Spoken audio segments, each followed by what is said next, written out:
have someone call in. Someone dial in. Oh, I'm sorry. Thank you. Are you still there?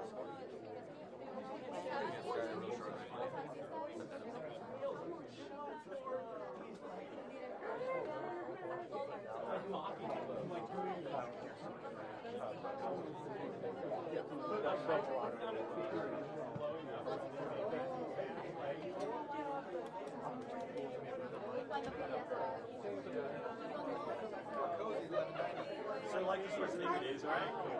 It's, like I said, it's not nearly as bad as that. It's like it's dripping and I just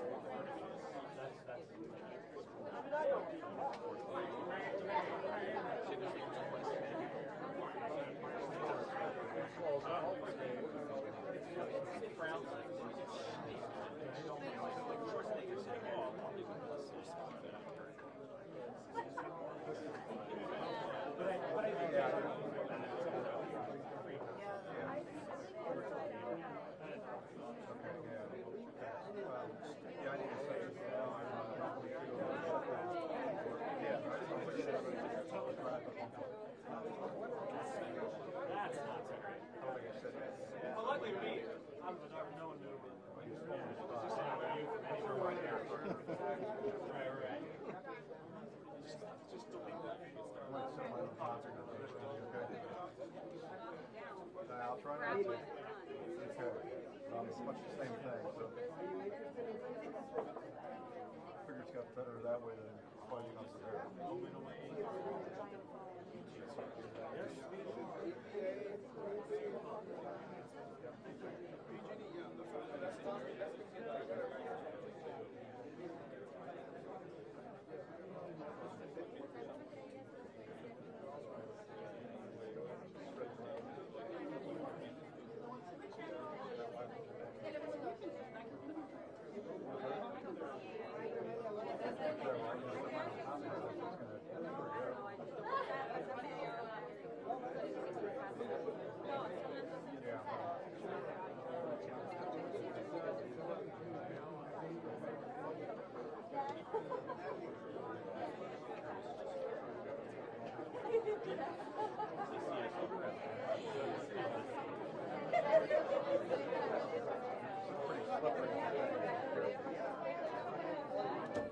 Take out half the TVs in town.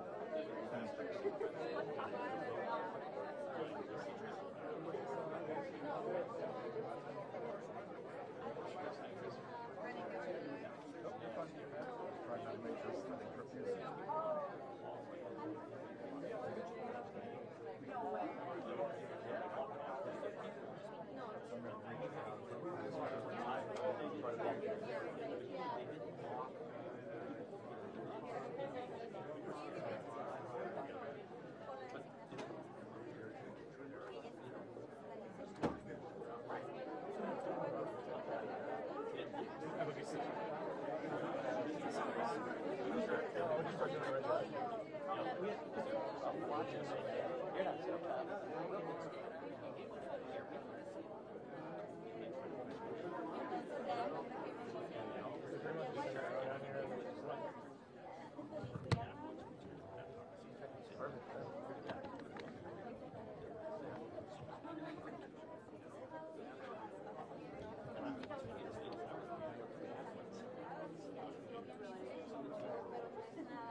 So, most importantly, I just want to make myself available to any questions anybody may have. I know this report on Tubbs just came out from CAL FIRE a few hours ago, so some of you had a chance to digest it. Many of you have not, but the top line is something I know is familiar not just with many of you, but quite literally people all across this state and across this nation, that as it relates to the issue of the 22 lives lost, the 5,600 plus structures that were impacted by the Tubbs fire, PG&E was found not to be liable in that instance. Now, that said, PG&E was found liable for 17 other fires in 2017. But as it relates to the Tubbs fire, it looks, based upon the analysis done independently by CAL FIRE, that they were not. This obviously begs the question, now what? Do we anticipate that PG&E will move forward as they have, as they previewed this next week to file bankruptcy? That is an open-ended question, and that's a question for PG&E. That's a question for their board, and that's a question for their executives. They will make that determination. The state of California cannot make that determination for them. They have the right to make that determination, and we will respond accordingly. We have gamed out all of these scenarios as I stood here in front of you 2 or so weeks back. I said we were considering all options and all scenarios. This was one of many considerations that we had in mind as we were adjudicating the facts. We are, of course, doing the same now as it relates to the Camp Fire. That report hopefully will be out in a number of months. Once again, I caution, we had anticipated the Tubbs report to come out many months ago. I am told that we can expect it certainly within the first half of the year. We hope we can expect it even sooner than that, but it is not the job or responsibility of any elected officials to determine that process. That is an independent process and should remain so. As it relates to the impact this has on the victims and those that are uninsured in the Tubbs fire, where we estimate over 200 plus households, by some estimates over 220 that had no insurance, and the significant percentage of people underinsured, this is a difficult moment. And I imagine for the plaintiffs' attorneys, this is not the last you'll hear from them. This does not close out all of these lawsuits. This does not end that deliberative process for remuneration, for accountability, more broadly defined.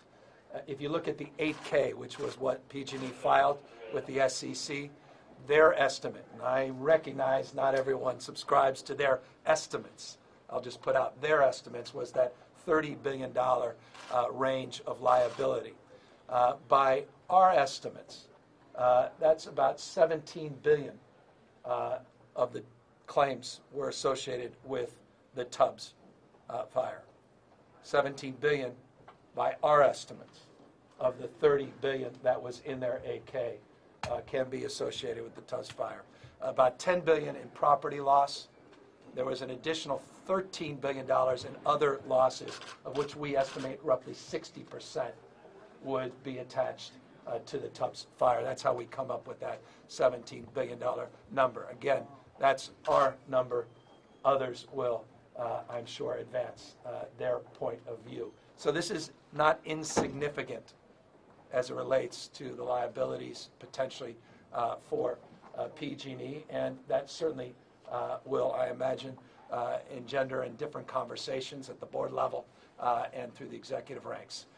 Many people will adjudicate their own points of view and will advance them, shareholders, ratepayers, and their advocates, et cetera. So we are now in the process, as you know, of moving forward with multiple scenarios, but no more important effort than the one that will be advanced by this 901 commission that we finally have appointed. Now 5 members of that commission, 2 by the legislature, were announced, and we announced our 3. They have a statutory deadline to move forward with recommendations, broad recommendations on the fundamental issue of who pays, how we move forward in an environment where the hots are getting hotter, the The wets are getting wetter, the dries are getting drier.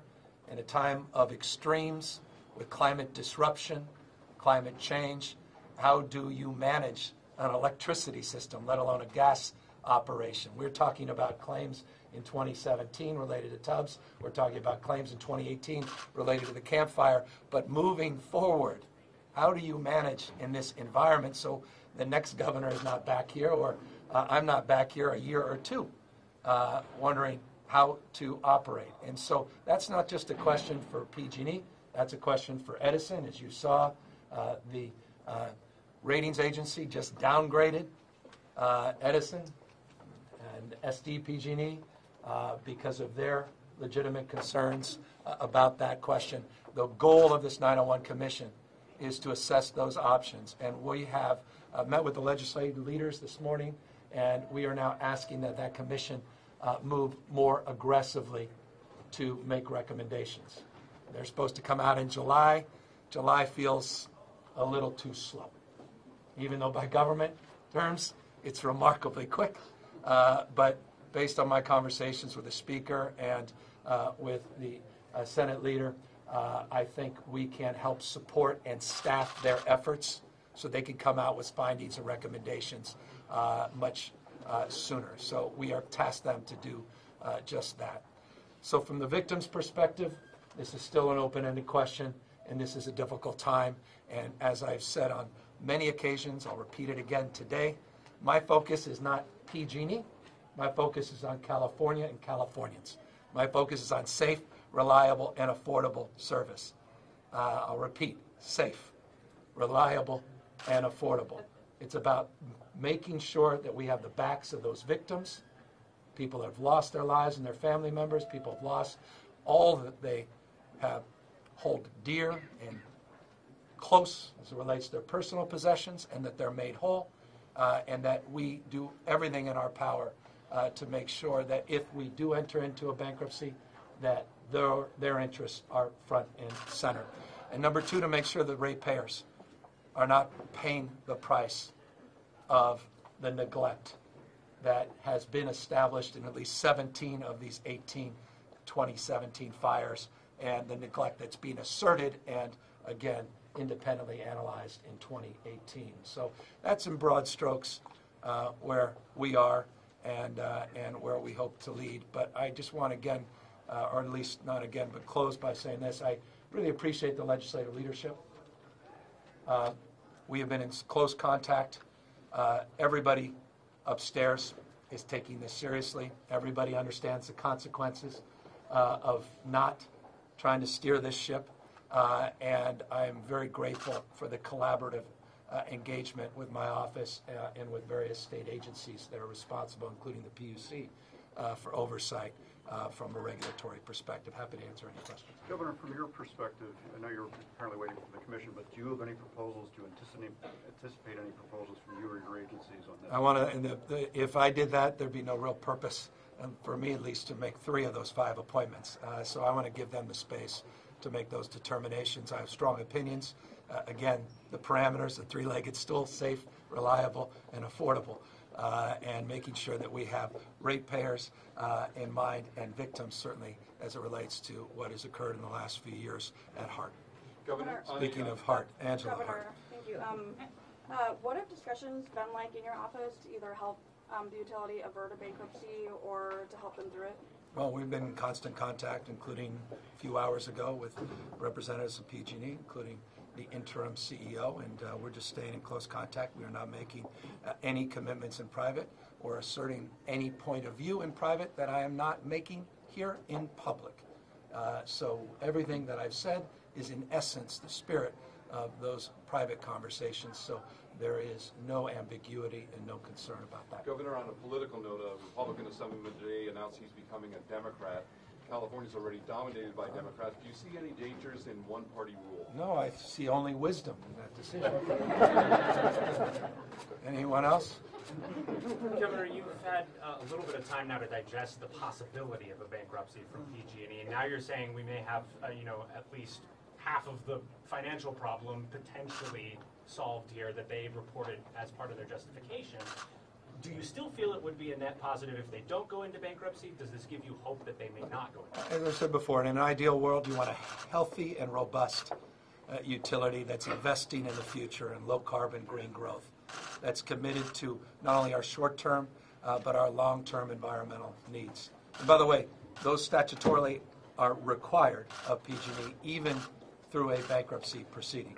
They will be compelled to meet their RPS standards and commitments. They will be compelled to maintain their status as a regulated utility with the state's interests always at heart. That's the ideal. That's not the circumstance today. So they're limping into this moment.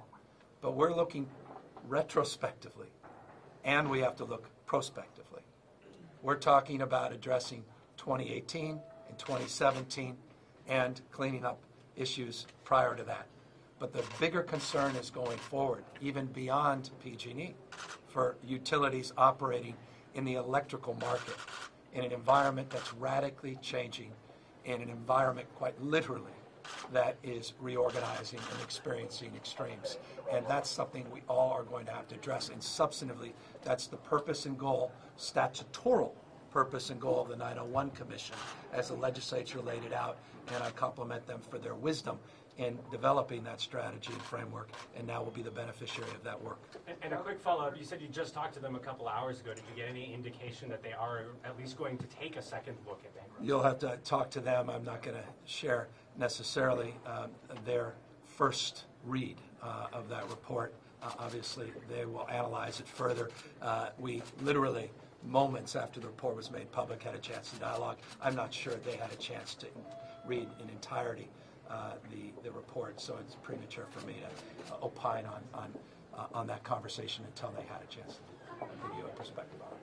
How did this news today change the discussions you're having about how to make victims whole, particularly in the Tubbs fire? How is that sort of changed? It's made it more challenging, and that's a concern that I have. It's certainly a concern their plaintiffs' attorneys have, and so we just have to make sure we, in this moment, where some may be pleased, some may be relieved. There are other folks that are saying, wait a second, let me read that report. Let me challenge some of its findings. I imagine you're going to hear a lot of folks question aspects of this, and they're going to be concerned and filled with some anxiety, and we have to be sensitive to that, and that's just something we're going to work through and we're going to have to be mindful of. I can't tell you what we can do in those circumstances, because that's a question of lawyers, judges, and potentially juries, and prospects of mediators and settlement that are above and beyond the scope of the person standing in front of this golden bear. Governor, earlier this week you appointed Genevieve Sharoma to the Public Utilities Commission. She's a former member of the Board of Directors of the Sacramento Metropolitan Utility District, which has been on opposite sides with PG&E at times of the territory and also serves with community choice aggregators. Should we read anything into that appointment as to your overall strategy? I think you just did. Point well taken, sir. Yesterday we heard 911 calls from the Paradise area, dispatchers telling people they didn't need to evacuate. Is that something that maybe you're looking into? Significantly.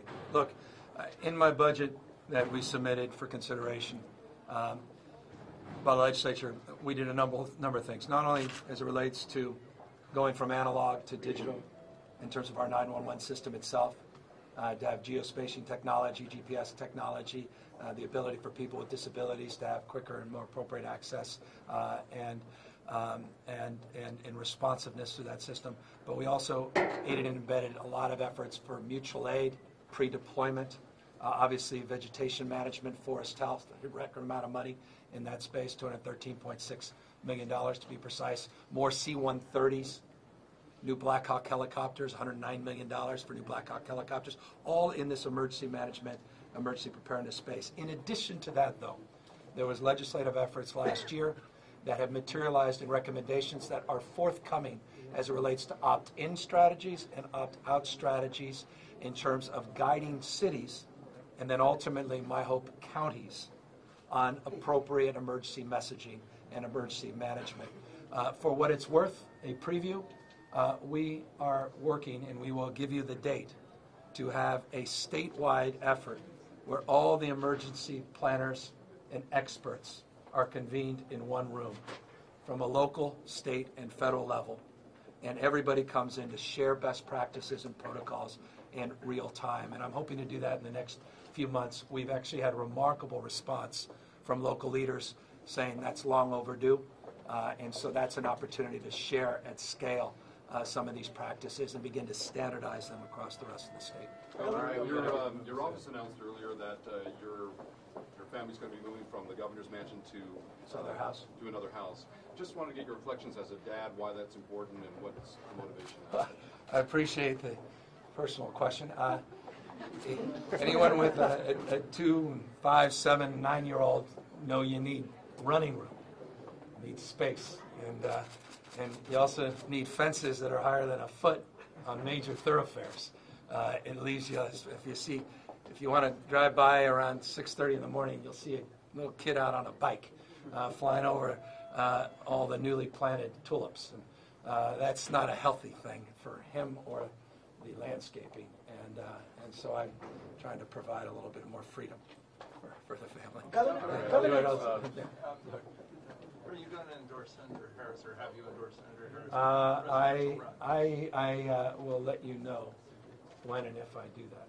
But as you know, we're close, and I have enormous respect for the senator, even before she was senator and attorney general, district attorney, and a friend before either of us were in elected office. So maybe that gives you a sense of where I may be going.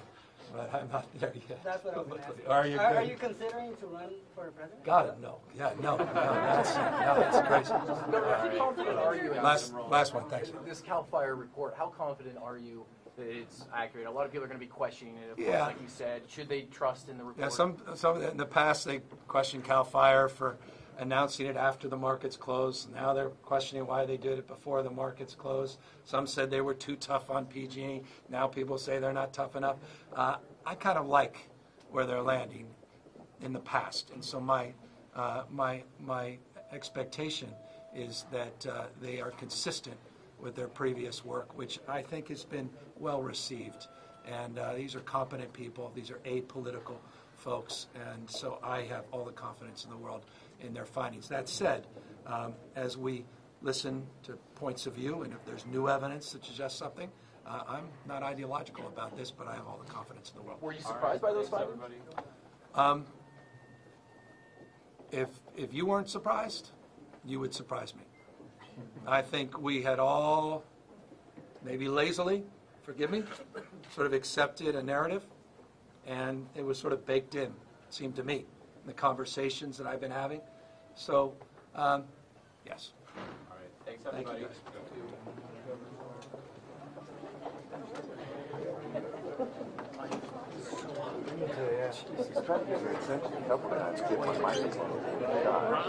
You okay with it? Yeah.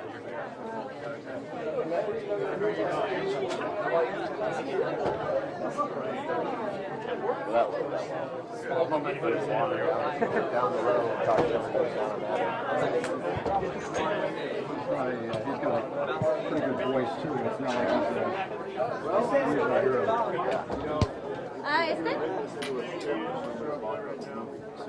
All right, man. Take care. Whether we have a story now, man.